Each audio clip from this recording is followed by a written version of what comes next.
Hello ladies and gentlemen, and welcome aboard. So it's been about a week since Wargaming expanded the use of submarines into other areas of the game, including random battles.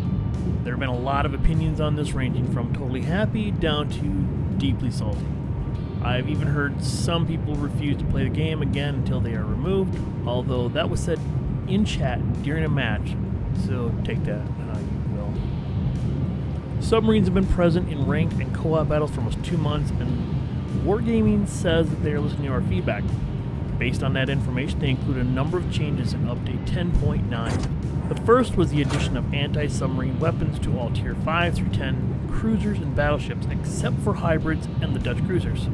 Adding anti-submarine weapons on a large number of ships can have a significant impact on the effectiveness of submarines, so to balance out those changes, they changed the characteristics of torpedoes, and submarines now have tube-by-tube torpedo launching capabilities.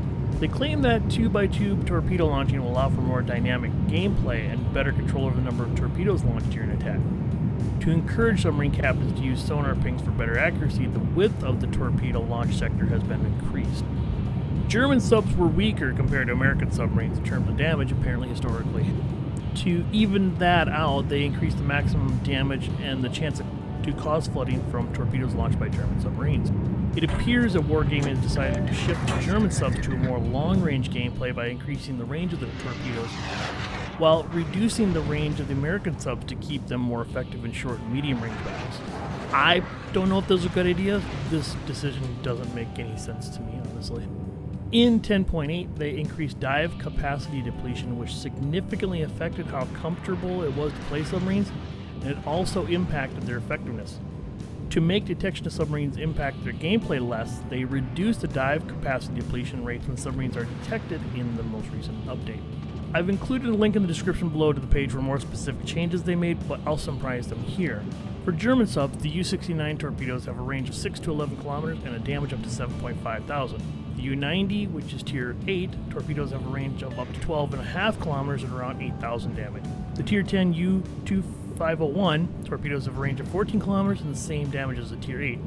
The Tier 10 has a reload time reduced down to 77 seconds as well. American subs start at a torpedo range of 10 kilometers in the Tier 6 Cachalot, 11 kilometers in the Tier 8 Salmon, and 12 kilometers for the Tier 10 Baleo.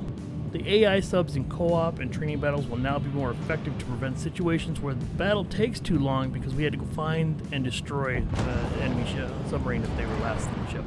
The biggest change in my opinion is that they moved the submarine rentals from the armory to a mission type. To get Tier 6 you need to earn 12.5 thousand base XP, an additional 2,500 for Tier 8, and again 2,500 for the Tier 10s, as I recall. They stretch out the rental period to about 2 weeks as far as I can tell. However, they say it's 7 days. I haven't quite figured that one out yet. There's a lot more in the notes on the page linked in the description, so go check it out if you want to know more. Personally, I don't have an opinion in either direction on submarines. Some days it's great to play, other days I'd rather run my keyboard through a cheese grater. We'll have to see how the balance goes over time.